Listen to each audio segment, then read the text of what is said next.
గౌరవనీయులు రాష్ట్ర ఉప ముఖ్యమంత్రి మిత్రులు శ్రీ పవన్ కళ్యాణ్ గారు, సహచర మంత్రివర్గ సభ్యులు finance minister Keshav garu, honourable minister for revenue Shri Satyaprasad garu, honourable minister Lokesh garu, chief secretary to government Nirabh Kumar Prasad garu, CCLA Jayalakshmi గారు, సహచర మంత్రివర్గ సభ్యులు, డీజీపీ గారు. ఈరోజు ఈ కార్యక్రమానికి మెయిన్ కాన్ఫరెన్సే కలెక్టర్స్ కాన్ఫరెన్స్. అలాంటి కలెక్టర్స్ అందరికీ, సెక్రటరీస్ అందరికీ, అదే మరి మీడియాకు, ఫ్రెండ్స్కి అందరికీ కూడా నమస్కారాలు. ఇప్పుడే పవన్ కళ్యాణ్ గారు కొన్ని విషయాలు మాట్లాడారు, అదే మరి మంత్రులు కూడా మాట్లాడారు. ఇలాంటి కలెక్టర్స్ కాన్ఫరెన్స్లో ఒక దశ దిశ నిర్దేశించడమే కాకుండా గవర్నమెంట్ యొక్క విజన్ కానీ డైరెక్షన్ కానీ మీకు అందరికీ ఎప్పటికప్పుడు తెలియజేయడం, అదే మరి మనం చేసే పనుల కింద ఏం చేశామో అవన్నీ కూడా సమీక్ష చేసుకోవడానికి ఈ కలెక్టర్స్ కాన్ఫరెన్స్ ఉపయోగపడుతుంటాయి. అయితే నార్మల్ స్టేట్లో మనం చేసినప్పుడు చాలా ఈజీగా కూడా ఉంటాయి. ఒక డిస్ట్రక్షన్ జరిగిన తర్వాత మళ్ళీ దాన్ని రీబిల్డ్ చేసేటప్పుడు అనేకమైనటువంటి పెయిన్ పాయింట్స్ ఉంటాయి, సఫరింగ్ కూడా ఉంటుంది, హార్డ్ వర్క్ అవసరం అవుతుంది. అలాంటి పరిస్థితుల్లోనే మనం అందరం కూడా మొదటి కలెక్టర్స్ కాన్ఫరెన్స్ పెట్టుకున్నాం. ఇప్పుడు రెండో కలెక్టర్స్ కాన్ఫరెన్స్ పెట్టుకొని 6 నెలల్లోనే మనం సమీక్ష చేసుకుంటున్నాం. ఎప్పుడు కూడా ఒక పక్క క్రైసిస్ ఉంటుంది, క్రైసిస్లో కూడా ఆపర్చునిటీస్ ఉంటాయి. నేను I strongly believe that every crisis is an opportunity. How to convert that opportunity is the leadership.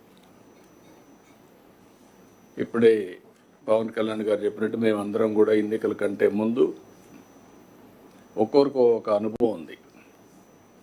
మాకు ఒక ఎక్స్పీరియన్స్ ఉంది, మీకు ఒక ఎక్స్పీరియన్స్ ఉంది. ఒక్కొక్కసారి బ్యూటీ ఆఫ్ డెమోక్రసీ, 5 ఏళ్ళ తర్వాత భారతదేశంలో మీరు చూస్తే ఎవరైనా ఎక్సెసివ్గా బిహేవ్ చేస్తే డెమోక్రటిక్ కరెక్ట్ చేస్తుంది. అది భారత రాజ్యాంగం ఇచ్చినటువంటి ఒక పెద్ద హస్తం. ఓట్ అనేది కోటీశ్వరులకి ఎక్కువ ఓట్లు ఇచ్చి కామన్ మ్యాన్కి ఒక ఓటు ఇవ్వలేదు. అందరికీ ఈక్వల్గా ఓటింగ్ మాత్రం ప్రతి ఒక్కరికి ఒక ఓటు ఇచ్చారు. ఆ ఓటే ఈ దేశాన్ని ఈరోజు కాపాడుతూ ఉంది. ఇంత మునిపే వారు చెప్పినట్టు కొన్ని కంట్రీస్ కూడా చూసాం. ఎప్పుడైతే ప్రజాస్వామ్యంలో కరెక్షన్ జరగవో, ఒక డిక్టేటర్షిప్లు వస్తాయో, అప్పుడు నియంతలు కూడా పుట్టుకొస్తారు. లేకపోతే ఆ నియంతల్ని పంపడానికి రెవల్యూషన్స్ కూడా వస్తూ ఉంటాయి. యు హావ్ సీన్ సిరియా, అంత మనకు బంగ్లాదేశ్ చూశారు. ప్రజల్లో కానీ ఒక రియాక్షన్స్ వచ్చినప్పుడు అవుట్ బర్స్ట్ అయితే అలాంటి పరిస్థితులు వస్తాయి. కానీ భారతదేశంలో మాత్రం రిపీటెడ్గా ఎలక్షన్ జరుగుతున్నాయి. కాబట్టి ప్రజా చైతన్యమే ఈ ప్రజాస్వామ్యానికి శ్రీరామ రక్ష. అది మనం అందరం కూడా గుర్తుపెట్టుకోవాల్సిన అవసరం ఉంది. ఈరోజు వారు చెప్పినట్టు నేను ఇంత మునిపే చెప్పాను, every crisis is an opportunity అని. వచ్చిన 6 నెలల నుంచి ఎక్కడికక్కడ ఏ విధంగా పోవాలనో అటు డిప్యూటీ సీఎం కానీ, నేను కానీ, మంత్రులు కానీ అందరం వర్కౌట్ చేస్తున్నాం. ఇటీవల ఐటీ మినిస్టర్ అమెరికాకి వెళ్ళడం, ఓసారి మనం ప్రయత్నాలు చేస్తే ఇమ్మీడియట్గా ఫలితాలు రావు. చాలామంది ఫలితం వస్తేనే నేను మాట్లాడతాను అనే పరిస్థితిలో ఉంటాం. అది విశ్వసనీయత కాదు. ఎప్పుడు కూడా విశ్వసనీయత రావాలంటే నెట్వర్కింగ్, ఫ్యూచర్ని విజువలైజ్ చేయడం, దాని ప్రకారం పనిచేస్తూ ఉంటే వస్తుంది. అందుకే మొన్నే ఐటీ మినిస్టర్ గారు అమెరికాకు పోయినప్పుడు అందరినీ కలిసి అదే మరిగా గూగుల్ క్యాంపస్ కూడా వెళ్ళి వాళ్ళు రిక్వెస్ట్ చేశారు. దాని ఫలితం ఈరోజు గూగుల్ కంపెనీ విశాఖపట్నానికి రావడానికి మీకంటే ముందే ఒక ఎంఓయూ చేసి ఇక్కడికి వచ్చాం. దానికే లేట్ అయ్యింది. ఒక హాఫ్ అన్ అవర్లో మీటింగ్ అవుతుంది అనుకున్నాం, కానీ వాళ్ళని కూడా మనం ప్లీజ్ చేయాల్సిన అవసరం ఉంది. ఎవరైనా వచ్చినప్పుడు మీకు కూడా బ్యూరోక్రసీ కూడా ఇది ఒక లెసన్, అందరికీ బ్యూరోక్రసీ కాకుండా మినిస్టర్స్కి కూడా. మనం కానీ ఒక పాజిటివ్ నెట్వర్కింగ్ కానీ పాజిటివ్గా కన్విన్స్ చేయగలిగితే ఆటోమేటిక్గా పాజిటివ్ యాక్షన్స్ వస్తాయి. మనం వచ్చారు, ఈరోజు వచ్చారు.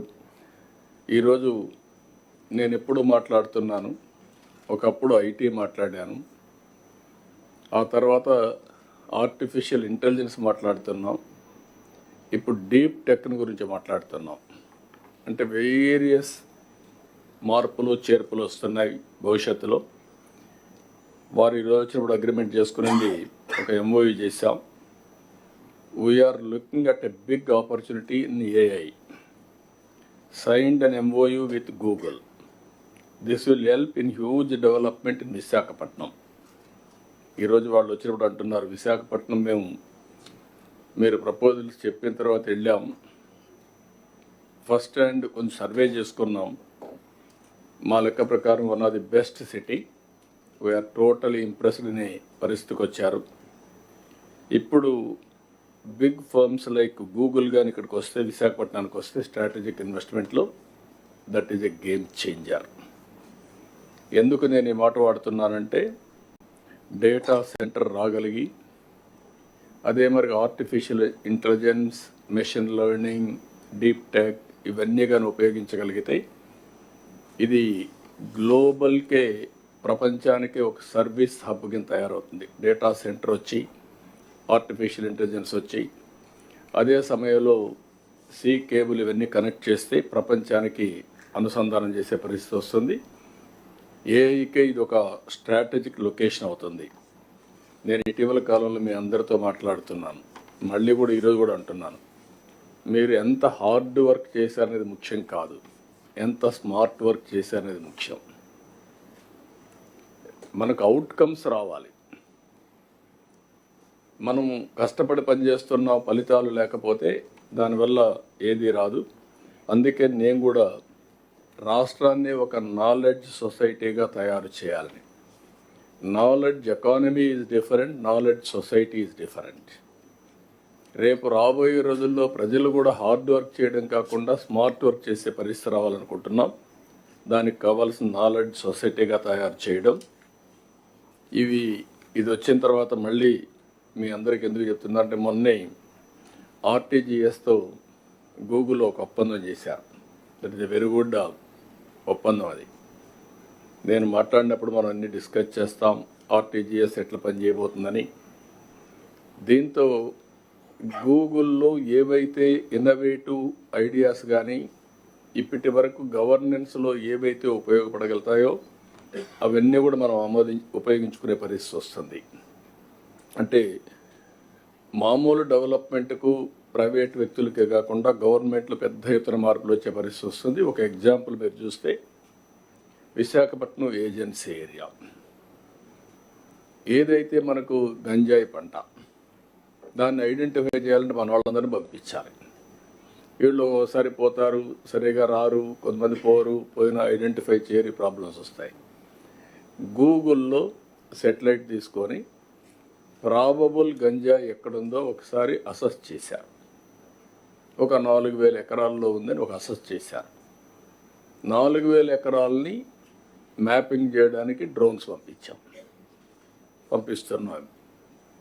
ఇప్పుడు ఏమవుతుందంటే, డ్రోన్ బై పర్టికులర్ స్పాట్గా ఐడెంటిఫై చేయగలిగితే, అవి డిస్ట్రాయ్ చేయగలిగితే రూట్ నుంచి మనం కట్ చేసే పరిస్థితి వస్తుంది. That is the beauty of technology. ఇప్పుడు ఇంకొక పక్కన గూగుల్ ఒక ప్రోడక్ట్ తయారు చేశారు.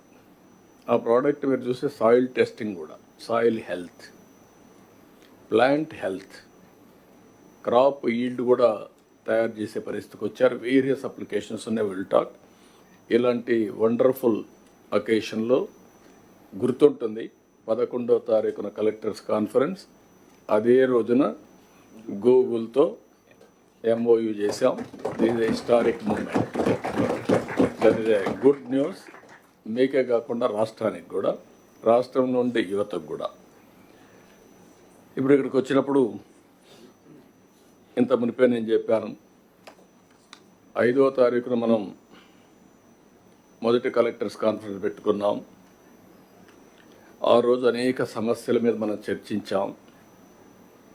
ఒక దశ దిశ ఏ విధంగా పోవాలో మీ అందరికీ చెప్పడం జరిగింది. 6 నెలల్లో 2వ కాన్ఫరెన్స్ పెట్టుకున్నాం.